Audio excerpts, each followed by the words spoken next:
a one. Sorry. You're good. I'm awake now, though. So your solution to your constituents calling for town halls with you, a one-time quick drive-by to talk, not listen, to a group of people outside of your office. And your phone town halls, where your staff carefully choose which callers get to ask the questions, are simply performative exercises. Saugatuck Douglas Area Indivisible, a group of independents, Republicans, and Democrats, will work with local political activist groups to vote you out. You have been so worried about bending the knee to the president, you've even angered your MAGA base when you voted against releasing the Epstein files. You should see how many signs have your name on them at the huge protest all along the lakeshore. It looks like you've disappointed many voters across the political spectrum. Let this serve as notice. We will not allow your silence to become the standard. As you seek re-election to the House, we will remind voters at every opportunity that you choose comfort over conversations. And Indivisible, along with a growing coalition of grassroots advocates, will knock doors and continue to hold forums to ensure your record, not your rhetoric, defines your political future. The truth is, Congressman, public office is not a protective shield. It's a public trust. If you won't listen to the people will find someone who will. Sincerely, the membership of the Saugatuck Douglas Area Indivisible, Holland Zealand Indivisible, South Haven Indivisible, and Just Us People Indivisible, Battle Creek.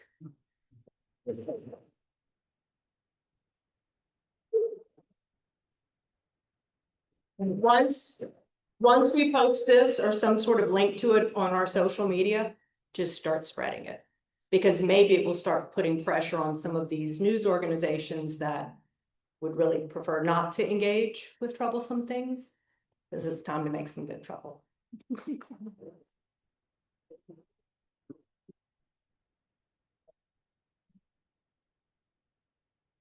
This one. Good evening. I'm Craig Hudson. I am on the steering committee, and I'm going to review what we've made, the changes we made to the structure of the organization. Just want to kind of go through that quickly. In order for us to function successfully and legally, we need to be organized. The most effective structure for a volunteer one like ours is limited in size and accessible to members. So our goal is less structure and more openness. Our structure organization is intentionally limited in size. We have a steering committee who works with group leaders who oversee projects and work with working committees, the volunteers, their background of this organization. The structure also provides a bi-directional communication. The steering committee can talk with group leaders and working groups, as well as the working groups talking to the leaders and the steering committee. Operationally, again, volunteers are the core of the Saugatuck Douglas Area Indivisibles, but linking the volunteers to projects is key. Currently, we use our website, our newsletter, and the monthly general meetings like this to promote volunteer opportunities. And Jane mentioned quite a few of them already. This is going to continue, but in order to enhance the volunteer and project connections we're formulating a volunteer coordinator function. That is a person who will act as a conduit to help match volunteers to projects and their working groups. Plan is being formulated to complete a roster of volunteers listing their skills, talents, and interests, which can be used to more directly focus outreach for specific projects as they occur. And I think you all know this area, this community is just so full of talent. It's just unbelievable. As you meet more and more people, you realize the vast opportunities that we have to really make all of our initiatives successful. So structurally, it's, as I mentioned earlier, is to be bi-directional. Members have access through email to make comments and suggestions regarding our programs and activities. There's also a We the People meeting every other week here at the library in Douglas to meet where members can meet and just voice their concerns and concerns about the operation. All of these things become valuable areas of discussion for the steering committee, and it helps us strategize for future efforts. Again, volunteers are key to this organization, and you'll learn more about the opportunities that are open to you tonight and will be available afterwards to give you more detail on those. Okay, next.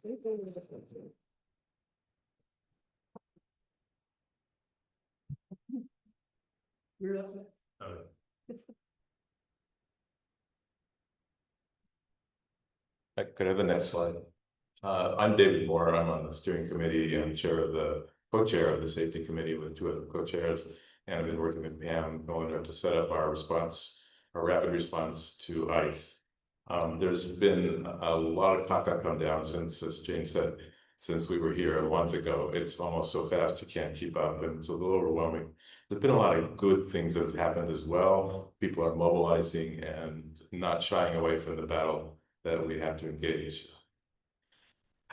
One of the things that happened over the past month is 3 trainings that were put on by Indivisible.org, the national group called 1 Million Rising. How many of you took part in one of those? At least one. Great. How many were last night with the 3rd one? Excellent. So you saw the kind of structure that was set up and the kind of initiatives that were brought forward. If I could have the next slide. Starting with small groups in our homes, the idea was to begin to talk to 5 people, maybe 5 people who aren't necessarily activists or involved. Maybe they were 30 years ago, but we all have a kernel of need to help others. And I think that's the place where we try to reach out to our friends and neighbors. Starting small groups, look at the things that you can do together.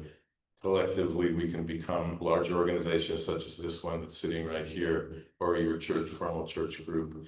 And hopefully we get to that 3% mass organizational movement, which can turn this around. It's not a guarantee. It's probably not a lot better than a 50-50, but we got to do the most we can to tilt that over the 50 mark. If I could have the next slide. So the idea is, we know what Trump is doing. He's playing golf most of the time. He's the golfer in chief, or he's the liar in chief. But somehow he's got this behind him so that he can go about ripping off the system and the people. And at the same time, all these things are supporting the country as it goes about its business. Yet we have ways that we can non-cooperate among all these pillars to help destabilize what is supporting him. If he's not going to go out and do the work, we can do the work that undoes what's beneath him. And that's where we have to start. I can have the next slide. So we need to ask, what pillars am I part of? As Craig said, it's a hugely diverse community. And the numbers of people we have who have inroads, whether they're working or retired, to healthcare, to law, to labor, to faith organizations, ways to begin to ask questions. And it's always the questions that matter. Questions do not carry a judgment. They don't carry something that puts off your friends or your neighbors, but begins engagement in the dialogue that brings out that inner feeling of care, which most people do harbor within themselves. Kind of strangely, only one person we know does not carry it. So what are the pillars that they can work in? What was presented at the, if I go to the next slide, what was presented at the meeting last night were 3 things that were potential inroads people could make. There are kits available for those 3 things through the Indivisible.org website. And I think we'll have a link to that website. Was that right, Aaron? Okay. One of them was signs of solidarity. These are small signs you can take to business owners in Saugatuck and Douglas and say, would you put this in your window? It says, we support immigrants. Talk to business owners about things they could do to create a non-public space for any at-risk employees. So if ICE shows up at the door, they say, go there. You can't go back there. That's private space. So there is a built-in protection that everybody starts to think in terms of what we do as a community to provide safety.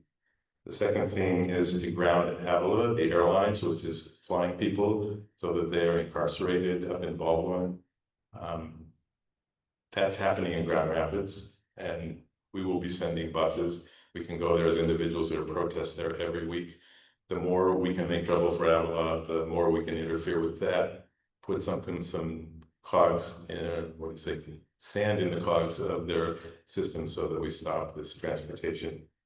And the third thing is taxes for all. Right now, what's happening in Texas to redistrict the state, we would need to support their legislatures who have left the state and try to prevent this from happening, because if it starts to happen in a reactive way across our country, we are just more split, and we are having a hard time to bring this back together in the end.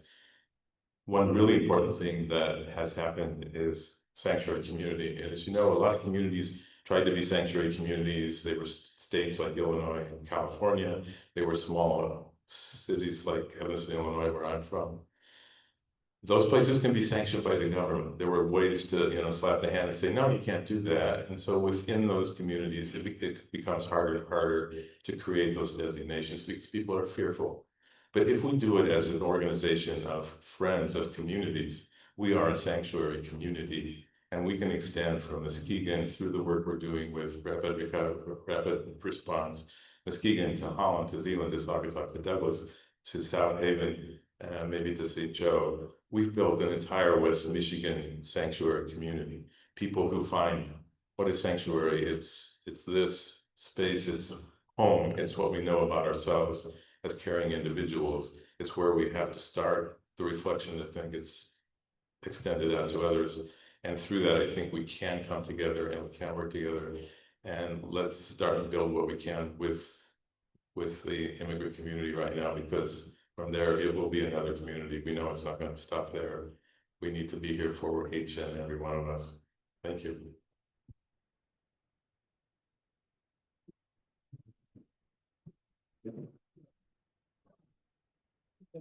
Hello, everyone. I'm Ann Mulliner, and I'm also on the steering committee. And David and I are working on the rapid response project for our group. And we are really pleased that we're going to be teaming up with the South Haven group.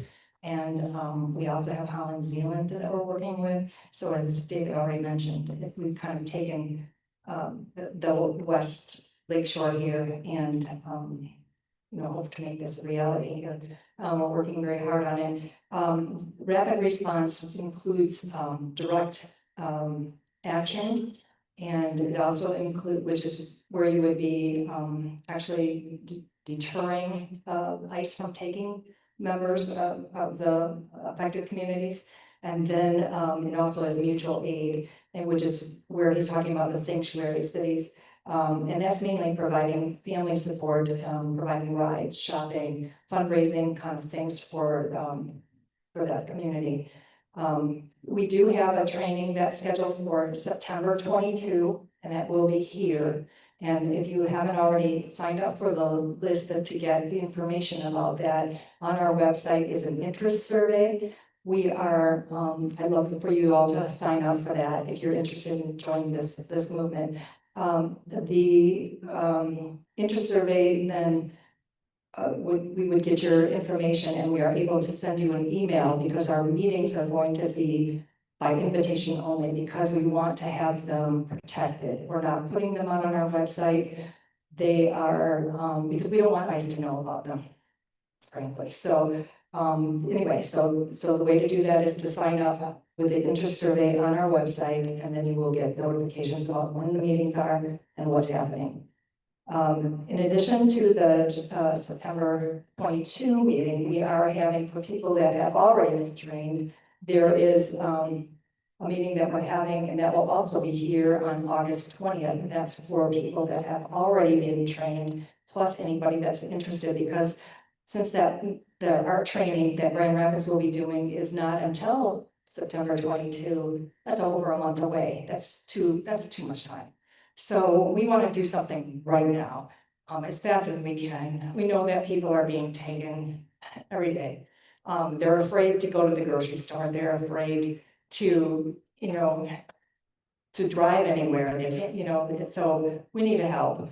So we want to have a rapid response mutual aid planning on next week, Wednesday, and that will be here. And that will be for anybody that's interested. This will be a planning session to try to figure out, we'll have the leaders from the 3 areas, the Holland, Zealand, and South Haven, with us. And hopefully we can, the people that already are trained in the rapid response, the direct action, maybe they can already start doing that. So we're just trying to get all of those pieces together. So again, sign up if you're interested through our website on that interest survey, and then you will get all this information sent to you because they are private meetings. Thank you.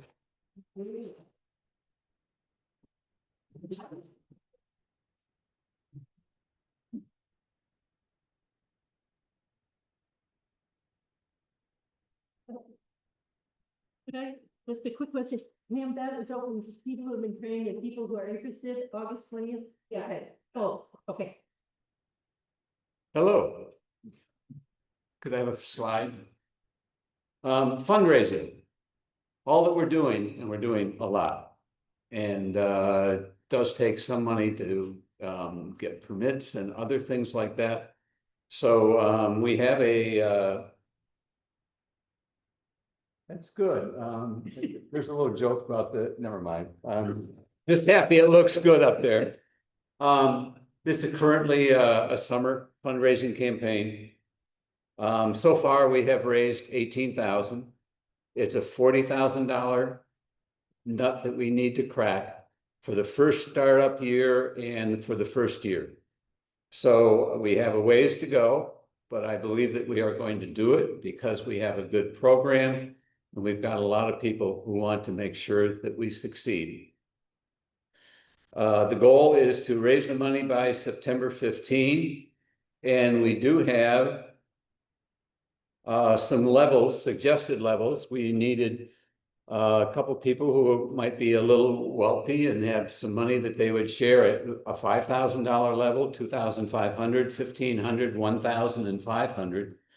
And we do have one family that came in with $6,000, overachiever for that 5 level, and $2,500, $1,500. So we do have a nice start, and we also have a lot of grassroots funding coming in. Slide, please.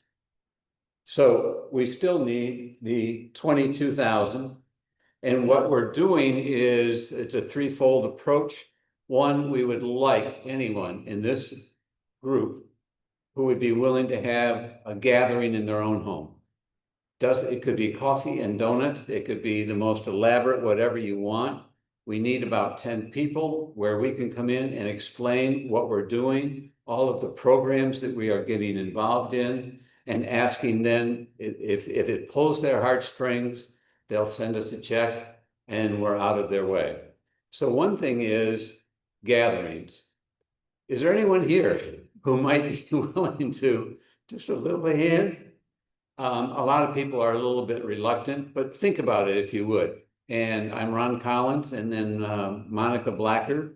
We are co-chairs, and just give us a call. The other part is community partners, looking for businesses who would be willing to host a night of democracy or provide a drink, food item for democracy. So if anyone owns a business or is willing to, or knows of a business that might be willing to, let us know. We'd like to go talk to them. And then the third part is grassroots campaign. This is a strong part of the fundraising effort. And this part is not so important how much money we raise, and yet right now the amount of grassroots is very significant compared to what we have got. But if somebody would, $25, $50, 100, going to 200, anybody go for 250, 3 over there, 4, whatever the amount would be is what we want them to offer, but we want almost everyone to offer and be involved. And I want to leave you with one thought, and that is the grassroots is really important because then we all participate. We build that fabric in our community, and that is what's being torn apart in other areas. So we want to build that. We want it here, and it already is in this room. So if you would be willing to do a grassroots and offer, let's say, your $50 bill, you can make it 150 by just calling 2 friends and say, let's do it together.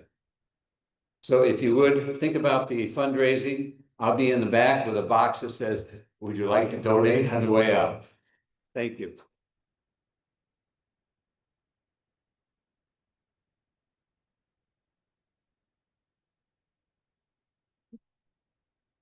Ready for this stuff. We're ready for the people who are going to teach us about ranked choice voting.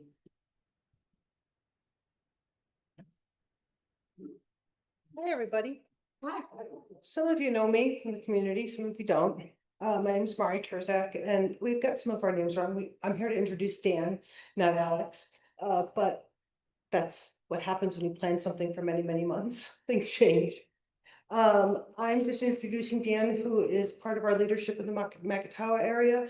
He has been working as an activist in many different campaigns, including Voters Not Politicians last campaign, and he knows all about some of the voter initiatives that have been covered earlier by Jane. There's some really great things out there, and as we all know, there's an overwhelming amount of need, and we all feel the burden and the call. Otherwise, we wouldn't be here, I imagine. We're going to have a brief presentation demonstrating what ranked choice voting is all about, how it works. But mostly we want to leave time for Q&A, because we think you've come here because you know some stuff and you care about some stuff. And so we're not giving you our full time in spiel. We want to make sure to leave time for you to ask questions. And then when he's done, I'm going to talk to you a little bit more about how you can get involved. This is Dan. Thank you.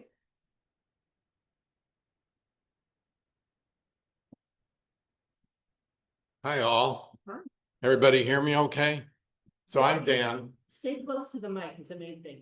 I don't want to make it go. Boom. Okay. So I'm Dan. I'm actually a University of Michigan internal medicine physician, but I'm an itinerant activist, having been working with Voters Not Politicians, Indivisible, and ranked choice voting for the last 8 years in total. And so I've been given 10 minutes tonight. And so we're going to do speed learning. So next slide. So somebody yell out, what do you think about today's politics? Ooh, I heard shit show. You're in a church. Okay, next slide. So this is from Pew Research, and the size of the circle is the number of people who came up with that: divisive, dysfunctional, messy. And actually, I can't use a pointer, but you'll see S**T near the top middle. So others think the same thing. Next. So why ranked choice voting? And the answer is because voters deserve it. Okay. So first to the post, current way of plurality voting doesn't give us the kind of people that we need who can govern and work across the aisle. And so certainly it causes trauma for voters because majorities are split. And what happens is the candidates become very divisive and negative because they have to speak to their bases. And guess what? It makes it hard to govern, as you've all seen. So it also forces people to do strategic voting. Worrying about whether the candidate they really want to vote for is a spoiler candidate, as you'll see in the slides that come, or if you're going to waste your vote voting for somebody who doesn't have a chance, but you want to vote your hopes and not your fears, right? And so, you know, there were the Bernie voters in the past who thought, oh my God, I'm going to throw away my vote, or something like that. Next slide. So the problem is, I forgot about this. The problem is, of course, we don't want to say that the candidates are evil, right? You know, they're following the motivation that our current system has. And we've got data to show that ranked choice voting can make it nicer for us as voters. So let me look at the watch just to make sure I don't overstay my time here. So just as an example, this kind of thing would not have happened with ranked choice voting. In the 13th House District in Michigan, this was a traditionally Black district and had been for 70 years represented by a Black person. And there were 10 candidates running in the primary, 9 of which were Black, and one of them was Shri Thanadar. People might have heard of Shri. He's run for every office in the state, I think. And Shri won the primary with 28% of the vote, which he was first to the post, right? Like a race. Meaning 72% of the people wanted somebody else. Next slide. We have to worry about what's going to happen with Duggan in the race as an independent. With ranked choice voting, we wouldn't have to worry so much. But we have to worry a lot now when you see Democrat James and Benson running 35 or 34%, Duggan 22%. And these numbers will obviously change, but this was recent. We may be looking at split ticket voting, right? Next slide. So what we're hoping here for is a system where the people can, as I said before, vote their hopes and not their fears, but also that we can elect people who may actually represent us instead of trying to rule us like you know who up the road that we were talking about earlier. So ranked choice voting is actually a simple change. It's not a high cost change, and it allows us to hopefully accomplish the things that I'm going to talk about. Next slide. So like my t-shirt, you know, the ballot is, and again, the opposition is going to say, oh, it's too complicated. And you'll see the data doesn't support that at all. Instead of voting for one person and hoping for the best, people rank their choices. And so what happens is if you vote for candidate A as your first choice, and candidate A is kind of a flyer candidate, and you're voting your hopes, and candidate A has the least number of votes, candidate A's votes are going to be then, as that person is cut out of the vote counting, is going to, your next choice, the next choices for those people who voted first for candidate A will be redistributed to their second choices. So the point is, your vote stays in play longer, and you have more of a say in the election. And what it does is, of course, if this recursive way of counting forces a majority winner. So somebody can't win if they don't have a majority, unlike Shri's 28%. Next slide. This is a 1-minute video. You sit back there and one time. So just click on the little arrow and Pick your favorite color. The ranked choice voting way. Instead of voting for just one color, you get to rank your top 3. Well, purple is the best, but if I can't have purple, I want blue. And if neither of those wins, I guess I can live with orange. Now, let's count up everybody's votes. Under ranked choice voting rules, it's not enough just to get the most votes. You need a majority. More than 50% of the votes. Purple's ahead, but it has only 7 votes. It needs at least 11 to win. So we eliminate the color in last place. Sorry, Orange fans, we're going to your second choice. 2 more for green. 1 for purple. But no color has 11 votes yet. Still no majority. Bye-bye, blue. 1 more for purple. 4 for green. And we have a winner. The ranked choice voting way.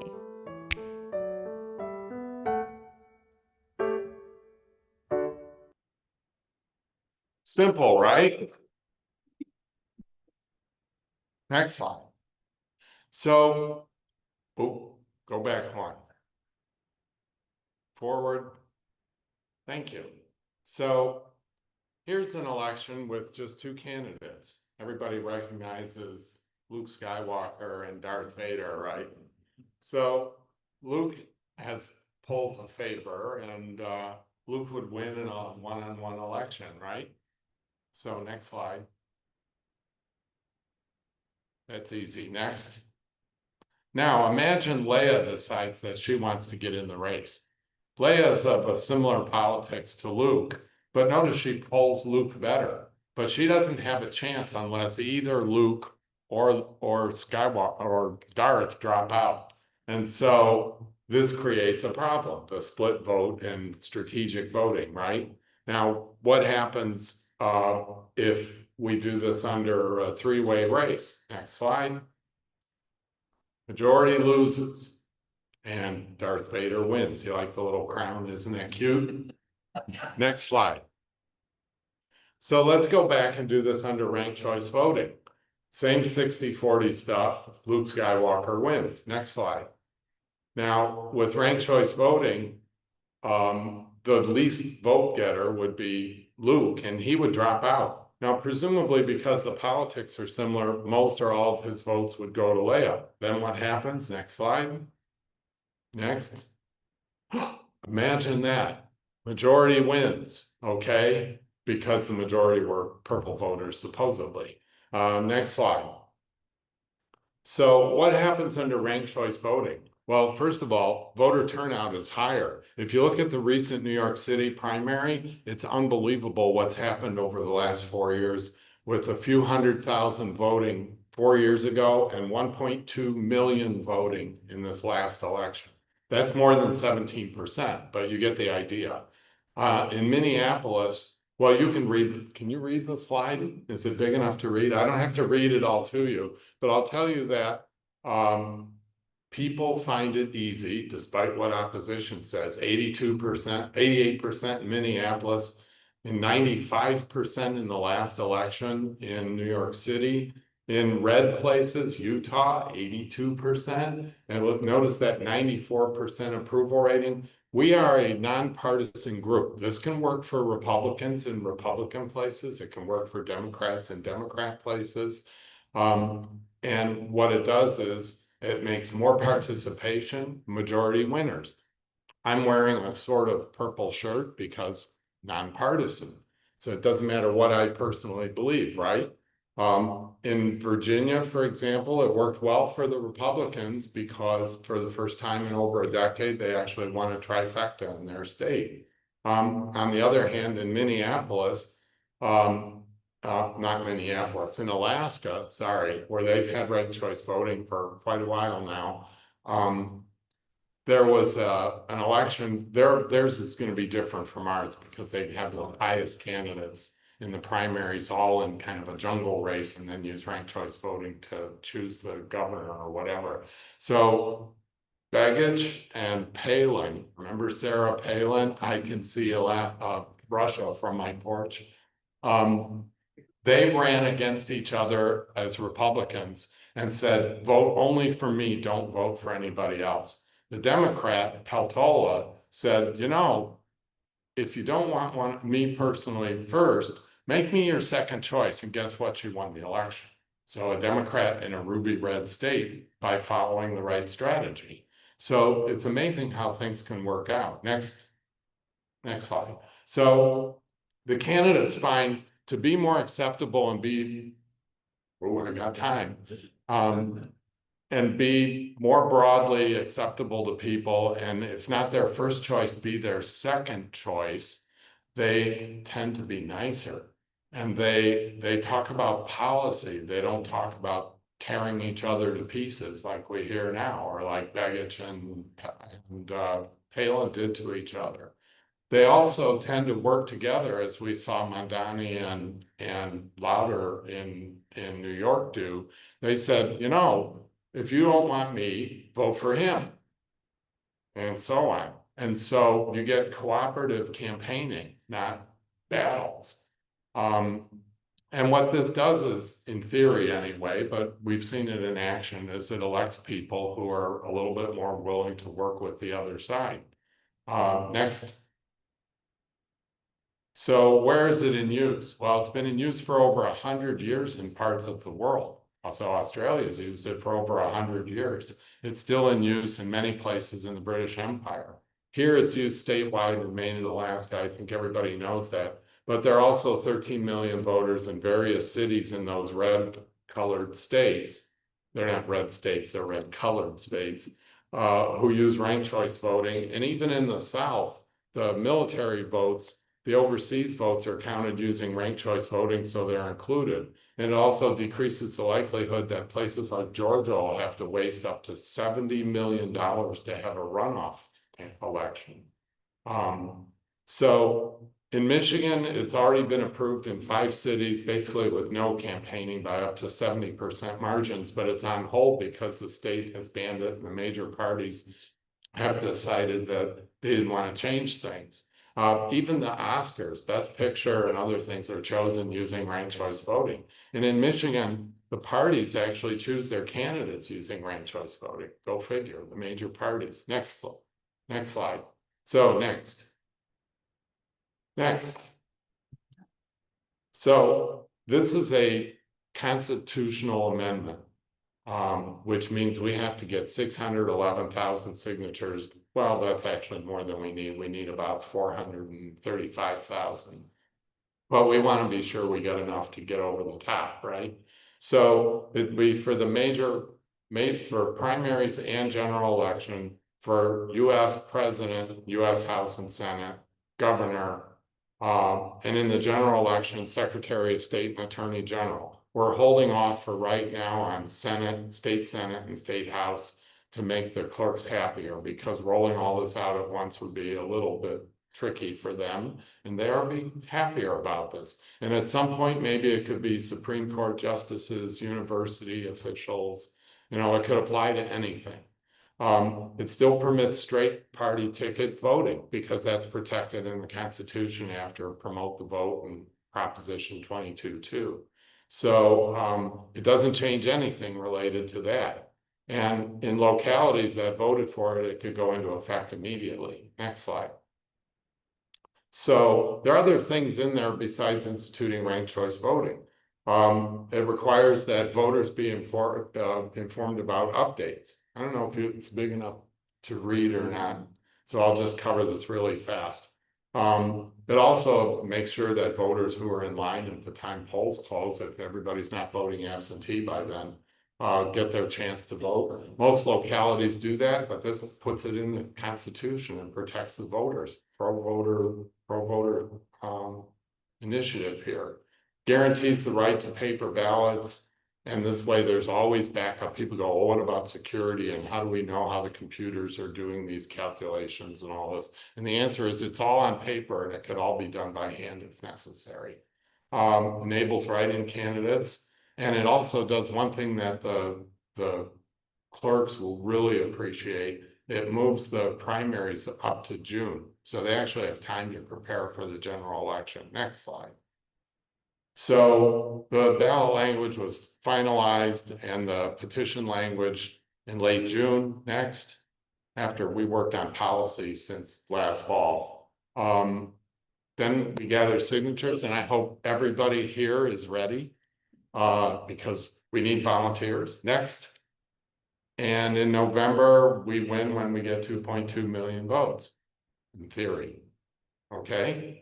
We are an all-volunteer organization. Even the executive director is a volunteer, living like a student out of student housing in Ann Arbor. We are grassroots. We are not-for-profit. We are nonpartisan. I'm wearing my Indivisible sticker tonight. Next. So how can you get involved? Mari, that's your cue.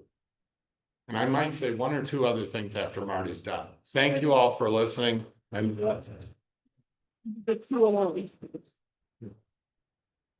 really, since you already introduced me, I'll just say that I'm the Allegan County captain and I have 3 active members on my team. The other 2 are back here, Bill and Chet.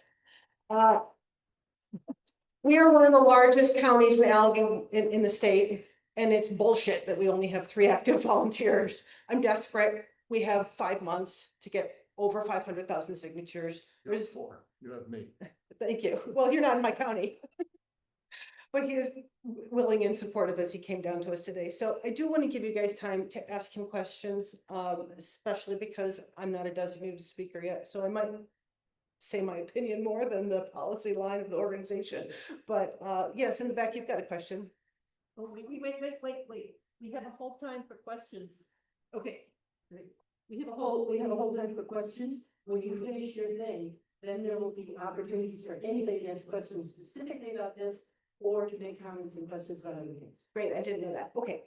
So my ask is that you consider, if time is more valuable to you than money, then drop $20 in the QR code hat. If time is available, but you don't really like talking to people, we need people to call people who have signed up to volunteer. We have thousands of people who have signed up to volunteer that we haven't been able to onboard because we don't have people who are willing to call people who have already said that they're willing. That, what? They're friendly. And they're friendly. There's no cold calls. It's people who want to do this, that need to find me. And the other thing is that you could join my team. We work at farmers markets. We go to larger events. We're doing little things. We're doing big things. And it can be done at your scale. But that's my ask, is that I need more than 3 people to cover the county. And we can meet you where you're at with what time you have and what skill set you have. I love approaching a group of 5 and then letting other people collect their signatures. If you don't want to talk to people, I got you. If you love talking to people, I got you. I want to just tell you a tiny bit about me and why I became the Allegan County captain. I closed a business I'd been building for 20 years because during the pandemic, it was a hard time for all of us. It was a hard time to run a small business, but I looked out my window and I'm selling posh bakery products to wonderful people, and the world is on fire. Pandemic showed me that we are one fucked up president away from fascism, and we are one crisis away from tragedy in this nation. And that all the postcards I've written and all the protests I've attended weren't enough. I shuttered my business. I went to school for public policy. This is my senior project. So, yeah. With my gray hairs and my daughter at my side, we went off to college last year at MSU to start the end of my educational career. Yeah, I'm a little choked up, and to start hers. But I'm bringing with me generations of activists who have, quite frankly, sat on their 401ks and sat on their hopes and dreams and done their jobs, because the 60s, we got women's rights, we got equal rights for African Americans, we got a lot of things. But us Democrats, we didn't come to our churches and raise arms the way the conservatives did. We did not breed our children to go into the military and brainwash them to think like us. We wanted them to be free thinkers. Fan-fucking-tastic. We're here, but there's not enough of us. And so that's why I decided to drop what I was doing, get a policy degree, and dedicate the next chapter of my life to finding a better future. Our ballot initiative is a rare constitutional amendment opportunity. There are a lot of ballot initiatives out there. There are a lot of things to do, but the clock is ticking for something like this to change, to build an inroad, to pave a path with a constitutional shift in the way we vote and the way we have access to voters' rights in this country. If every Democratic state were to have this type of voting, we would flip the nation. So maybe you can spend a little bit of time in the next 4 months helping me out in Allegan County. That's all I got.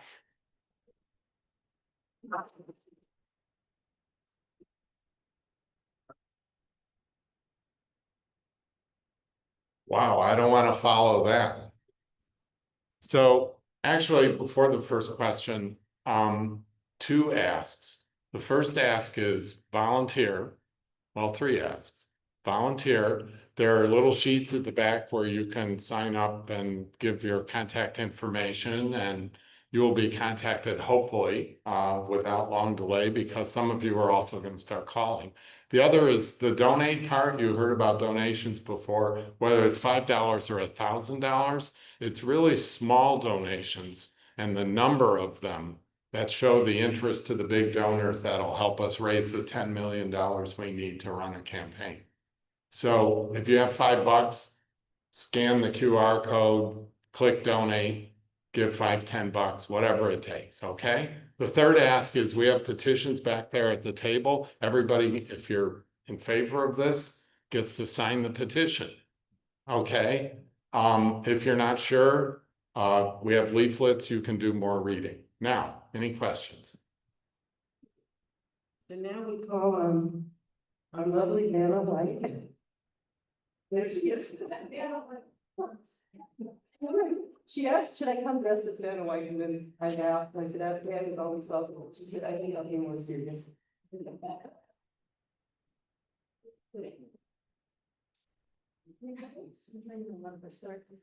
I'm wondering when this gets, I'm hoping this gets passed, when it does get passed, when does it go into effect? Is it time for 2028 or? So in the locations that, the question is, when does it go into effect? And in the locations that have already passed ranked choice voting, it could be immediately. In the locations that choose to vote on it and put it into effect, it could be as soon as they voted on it. Statewide, it'll be probably 2030. So hopefully we'll all still be around then, and we'll still be able to vote.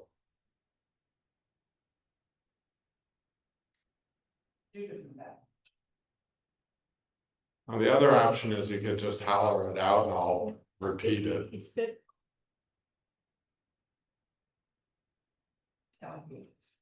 Here comes the microphone.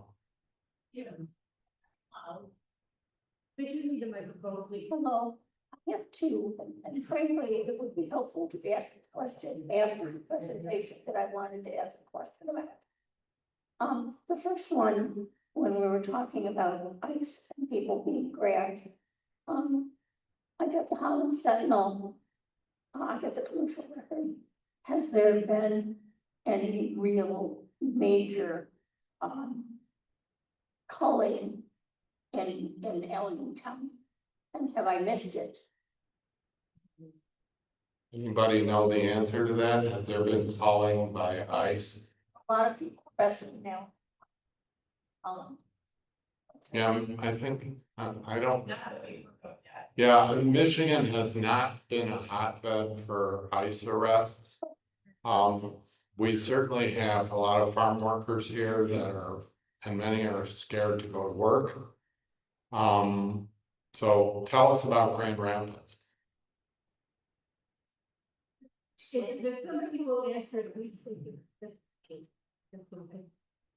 I'll speak.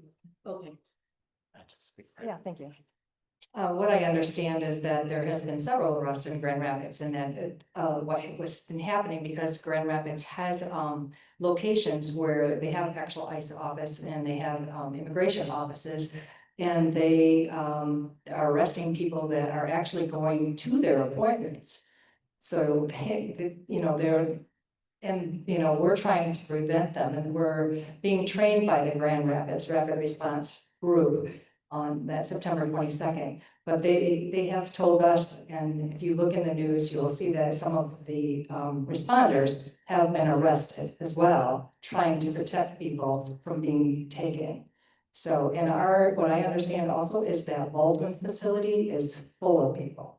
And that's why those protests are going there. So they are happening in our area. And what I would think is terrible is that the people that are in our communities are afraid for their lives. They're afraid to go even get food. So it's not right. And the people from our communities have to go to Grand Rapids.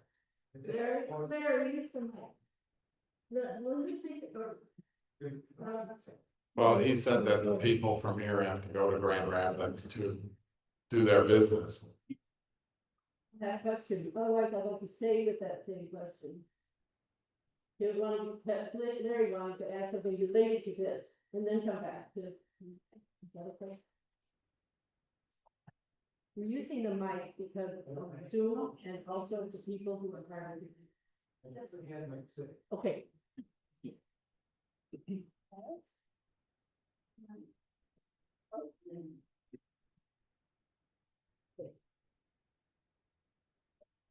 Hi there.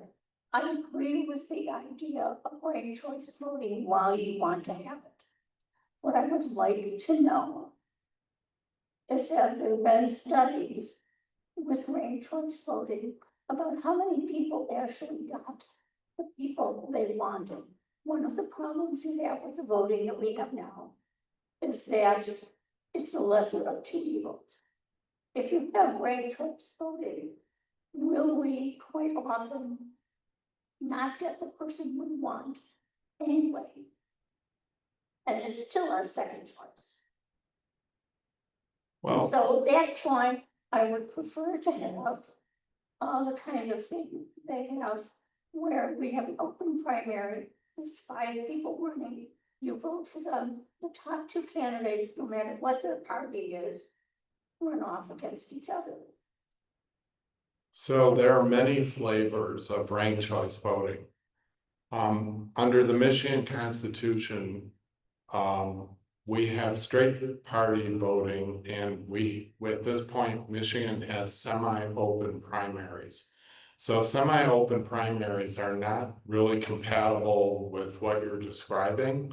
And so after much discussion for all of the different flavors of ranked choice voting, after voting in public town halls and open meetings and all that sort of input from academics, the plan that we're putting forth is the one that we've decided that would be the best solution for Michigan and is doable, is electable.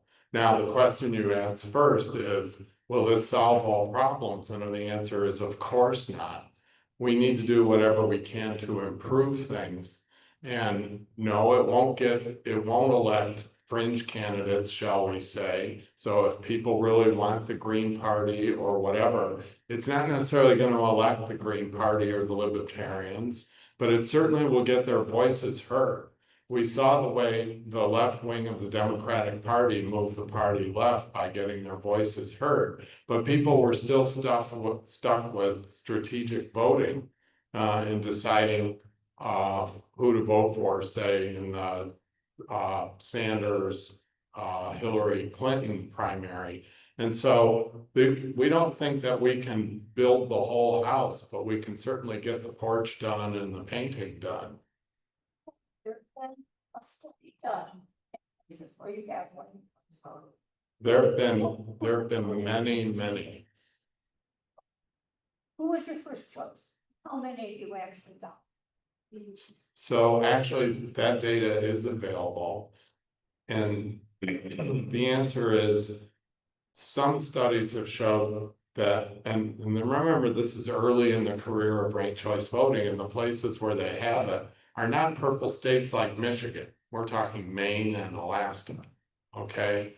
And so the outcomes have not been drastically different, but the tone and the tenor of the campaigns have been quite different. And that's a start. Thank you.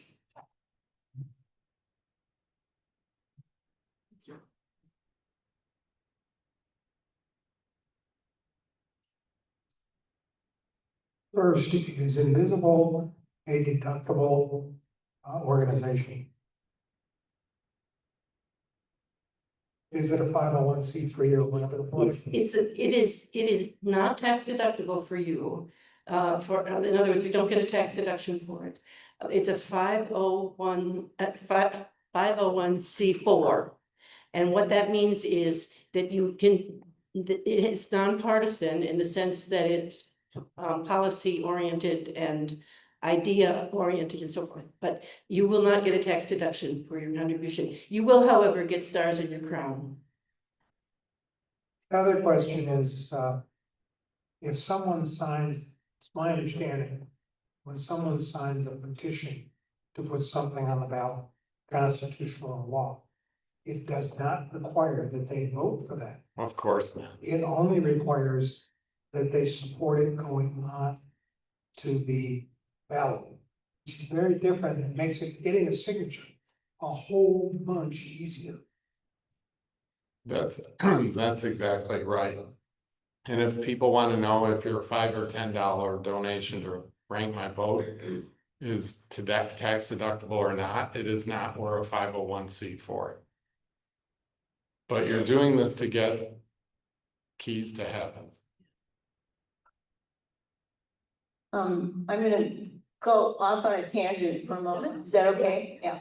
And then Oh, I love if it. there are more questions, of course. This looks like something from Distill Social. Okay, so I don't know if, hey, wonderful. I don't know if any of you happen to see that this, some folks in the Traverse City Indivisibles happen to notice that people had put up signs that were a little more graphic than this, and they were actually, only you can, let's see, resist fascist lies. And they were just graphic, kind of like the Indivisible logo. But, I think that it would be very cool if we could have some signs, maybe a little bit larger than this, around the sides, and, in our area along the highways.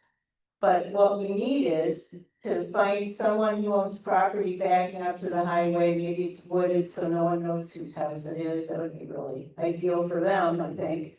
And if we could, have some signs, either we paint them like this, or we get them printed, one or the other, but then they need to be on something that they can be stuck in the ground and that they'll stay there for a while. But I think that that would really attract attention in a good way. And Smokey the Bear, you know, this is an area that's, you know, got the white pines in the woods and people camp and stuff, so it seems appropriate to me. And I think it was Jane who I was corresponding with last week, and also there was a suggestion about maybe doing some yard signs too, and they could be a little less menacing than this angry Smokey. Maybe they're a more friendly Smokey, but a smaller like yard sign that we could get printed, and people could, you know, pay a few bucks to get one for their own yard. So I'm hoping that some of you either know people who have property that backs up to the highway, or could help me find that, and that maybe together some of us in the artist group, or you don't have to be in the artist group if you're handy with making things and you can saw out some boards or whatever it is, that somehow we can put this together and get some of these up in a couple of strategic spots in our part of the state along highways where they can get noticed. So, you know, back to. You know, I'm sorry, I'm Claire Ewart. Should have said that in the beginning, so, yeah. And this is, I'm sorry, one last thing, this is for tomorrow for the protest in Holland, and that's why it says fascist fires, burning coal.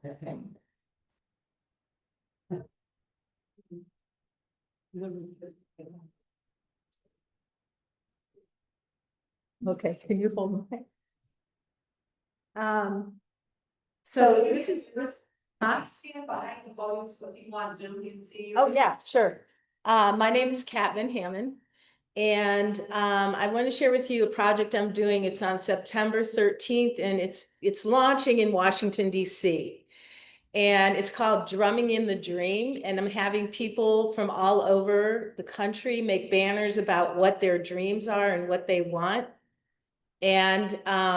And then we are going to gather, and the people that haven't made banners are going to receive a large white feather and a crystal to put their dream on that. And we'll hang those all around, and then we're going to drum it in. We're going to drum in, going to raise the energy for what we want and what we dream. And then this is going to travel. And I'm going to have it in Grand Rapids, and I'm going to have it in Kalamazoo, and I'm going to have it in Asheville, North Carolina, and I'm going to have it in Knoxville, Tennessee. Those are the places I know right now. But anyway, I'm inviting people to make banners. You can, if you make it before September 10th, and get it to me, I will take it to Washington, D.C., and it will be in the launch. If you don't get to it by then, you can still make one, and we'll do it in Grand Rapids, and we'll do it in Kalamazoo. So I have flyers here, and they're on the back table. So if you're interested in making a banner, being part of this in any way, you're invited, and I'd love for you to do it.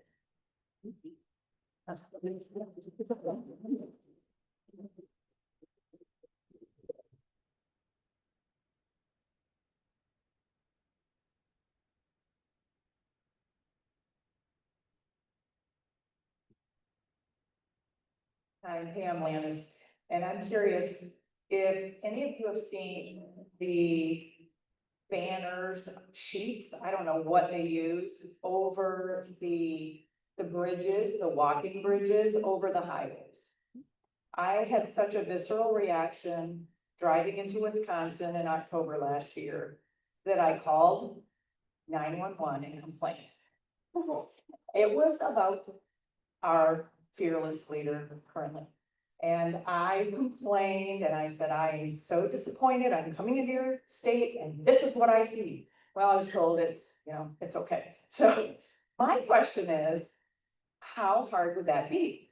What is it going to take to do that? Because you get so much traffic. And I would love to be part of that. So I don't know if that's something that we could do, or if we could get together and plan a date sometime before it gets too cold.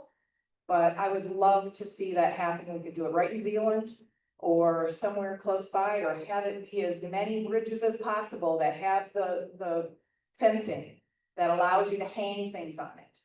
So that's just my idea, and I had such a reaction to the opposite direction that I want to see it in front of everyone that drives under that. I have something to say about that.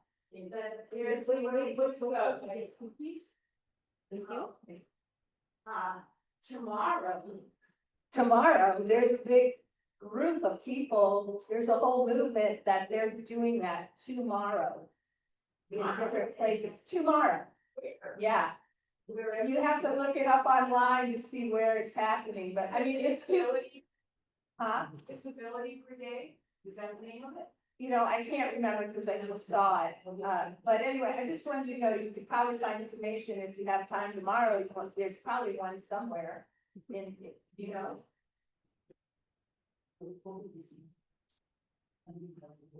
I can't speak to what's happening locally, but I can speak to what's happening in Muskegon, right, Bob? We do 3 overpasses every Friday from 5 till 6:30. We have banners, but actually we have indivisible letters that we can arrange to form a message. That's how we've been doing it. The organization that's doing it nationally is Visibility Brigade. It started in New Jersey. I don't know, but actually it looks like a pedestrian crosswalk over the highway. And as a matter of fact, Tuesday evening, we were on a meeting with the founder of that organization.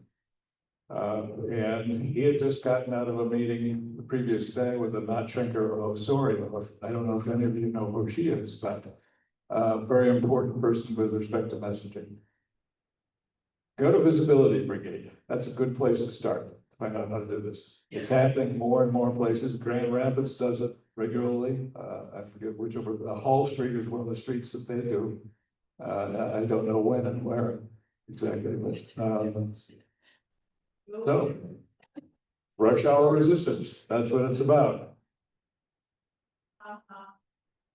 Thanks, Aaron.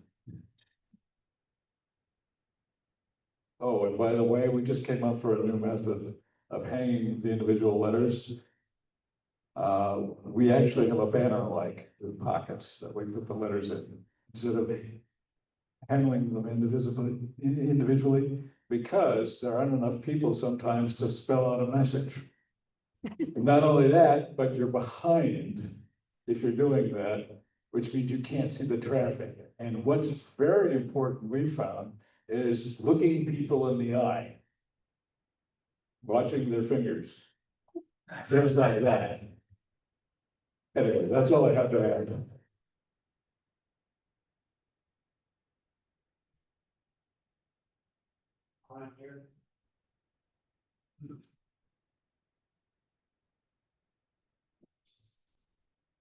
I just wanted to share something we learned last week. We were with the Van Buren Democrats, but they are, we're talking about a billboard that's going up where 31 and 196 split.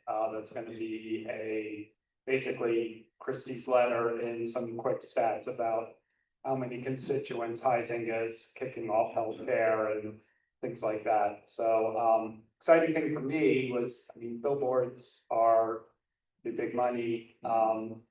Means I think DNC must think there's vulnerability with Huizenga and they may actually invest in this race. So it's kind of exciting.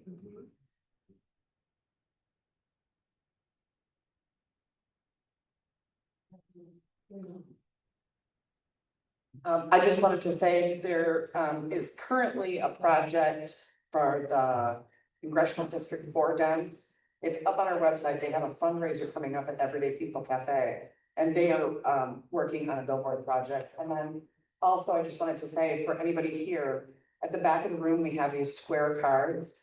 Please help yourself to a large stack of these. I hand these out to anyone that comments on a shirt, or the other day I was wearing a shirt that said, "Make Lonnie wrong again," and someone came up and thanked me for it. And so I got her one of these and said, you know, we're working on ICE rapid response, and she had tears in her eyes, so relieved that someone's working on it. So these are a way for you to reach people. They have a QR code on the back, cute little picture on the front, and it's just a way to start a conversation.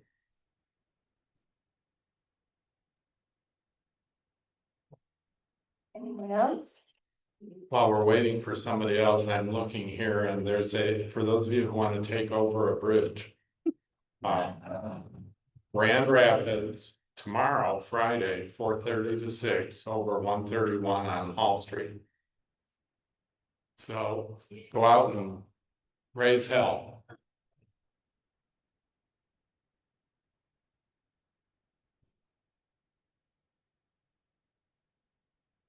There has been some talk within our group of doing things on the bridge. And we're just trying to find a safe way to do that. And a lot of our bridges that cross the expressway here have very narrow walkways. So I was looking at Wiley Street the other day, thinking we could hang something over there.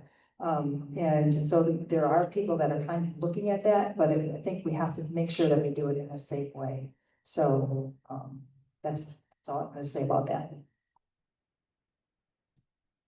So I wanted to respond to a question that several people have had. The question of why are there two indivisible groups in Saugatuck Douglas? I have lots of answers. We're wonderful. we are motivated. We want to see things happen. There is this Saugatuck Douglas area Indivisible, which is the group you're coming to visit here.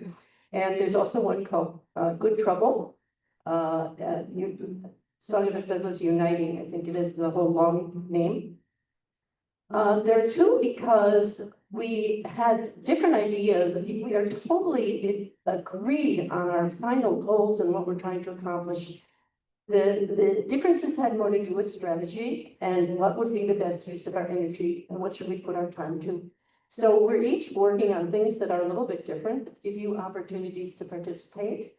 Particularly the Good Trouble group is very, very interested and does protests. And so the more recent protests on the bridge, on the Saugatuck Douglas Bridge, have been sponsored by Good Trouble. And whatever they're doing, we will list on our website so that you can find that, just as we do the Kalamazoo Indivisible Group, the Holland Zealand Indivisible Group.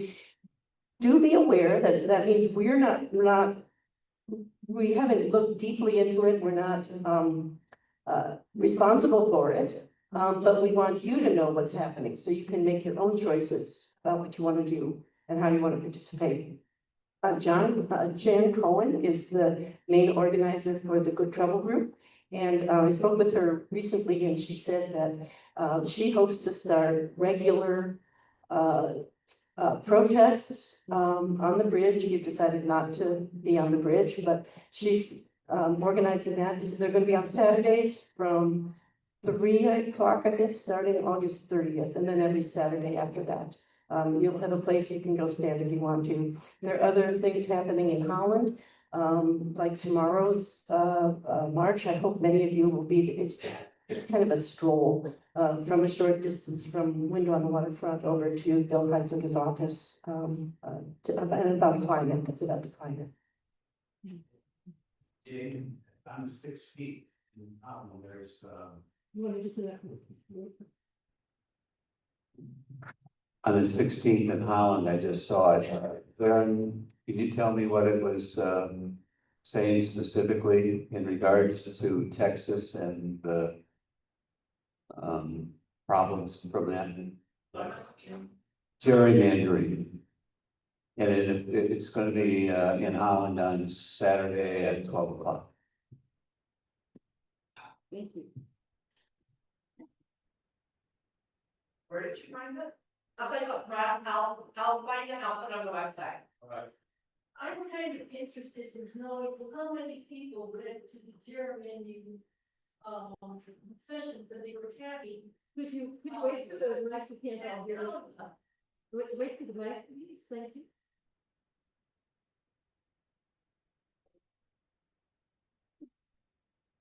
I don't know when I went or why I went, I do know why I went, but, wondering how many people went to gerrymandering sessions held by the county.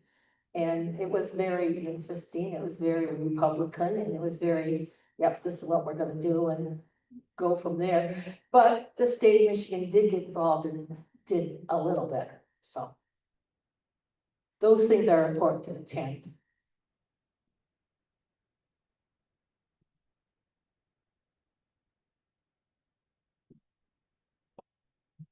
Yeah, I don't want to add to the confusion, but also on Saturday from 12 to 1. This has been happening for the last 4 or 5 years, all summer long. Lakeshore Women for Peace have been sponsoring a Stand for Peace along 16th Street, right across from the City Hall. And we've been there every Saturday for 4 or 5 years. So that is also happening tomorrow, and I don't know if it'll be coordinated with the other events that are happening tomorrow at the same time, it sounds like.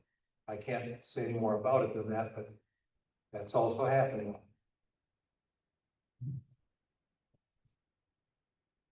I can answer that. My understanding is that they were coordinating, that they were trying to be coordinating together. Hello, everybody. My name is David Van Huff. I spoke once before in the June meeting. And I'll say this again. You've got a lot of great things that we need to say out there. And we need to do it where we don't get the message lost. When you showed up that slide with the resistance, and the flags are upside down, I was infuriated. I didn't even read what the message was being said. Please, when you're out there protesting, let them know that this is your right as an American citizen. And do it with the American flag and display the American flag correctly. And your message will be a lot more valuable than hanging it upside down. That is, as American citizen, very, very disrespectful. So that's all I have to say. Thank you.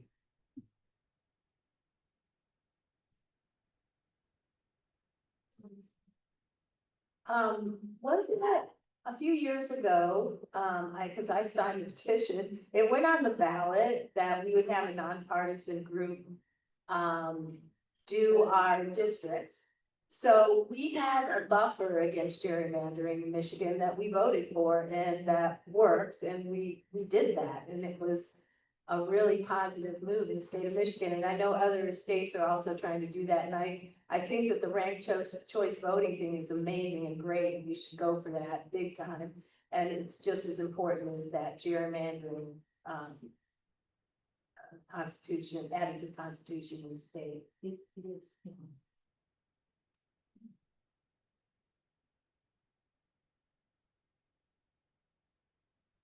Hi, this was already mentioned, but I just want to say I'm gonna be sitting at the back of the room with postcards. Everyone wants to write postcards to swing states. 35 cards, take about 2 hours, and if you need stamps, let me know, and I'll be sitting over. Thanks.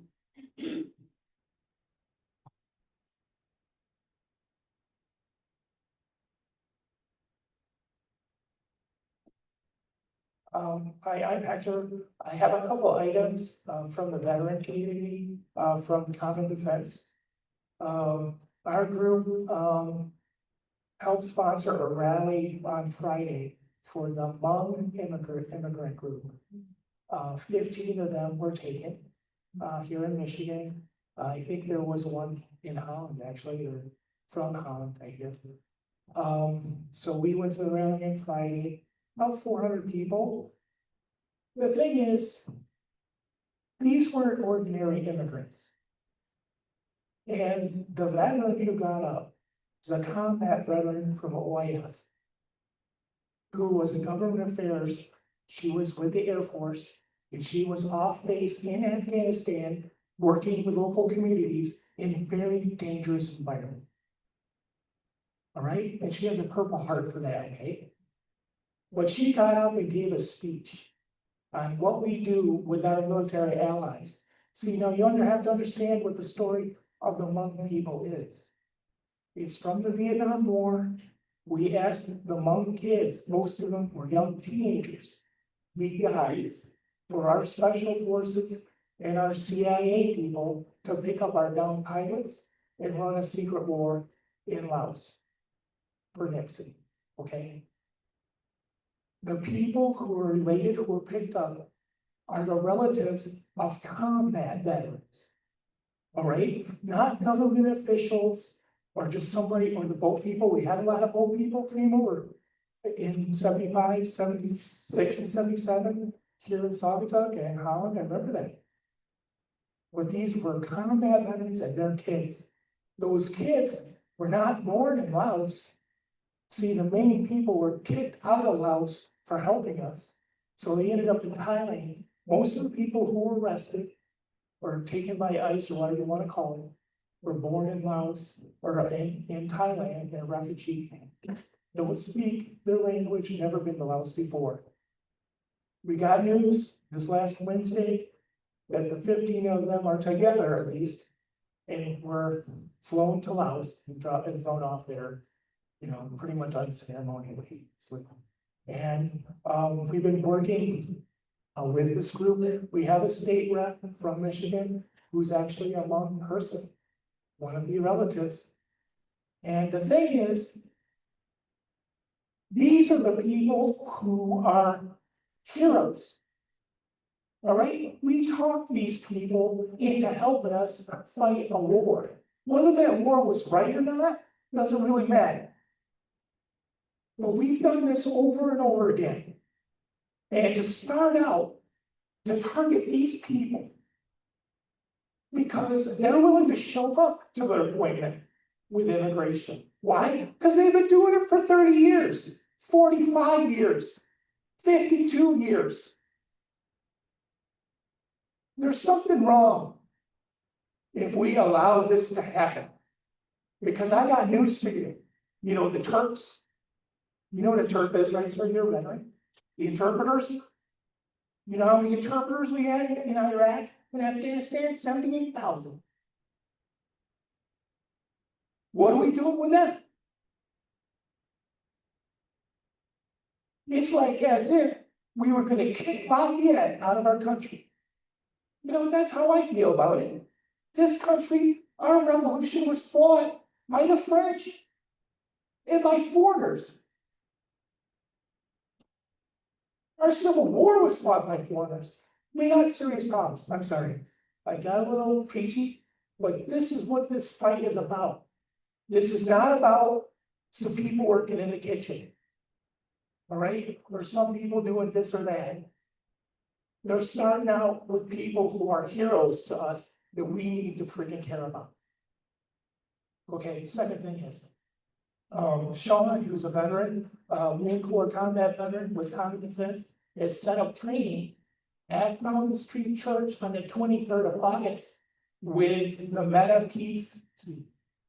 The Meta Peace team is one of the most experienced nonviolent direct action training organizations in the state of Michigan. They're from Lansing and Detroit. And so this training will be on the 23rd. You can get the link from me. And I think what Sean is trying to do and what our other veterans are doing over in different parts of the state is to lead by example.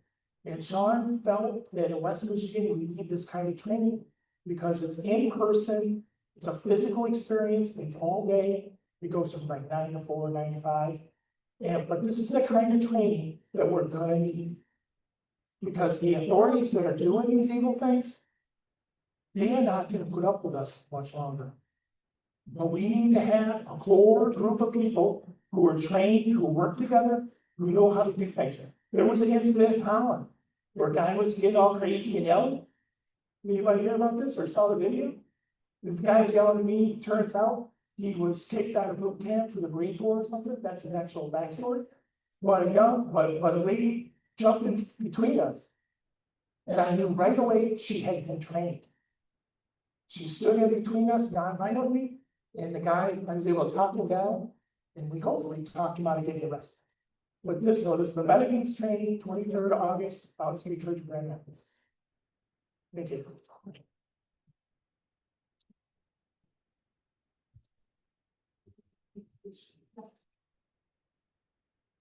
I think there's time for maybe one more comment or question, and then we're gonna wrap it up.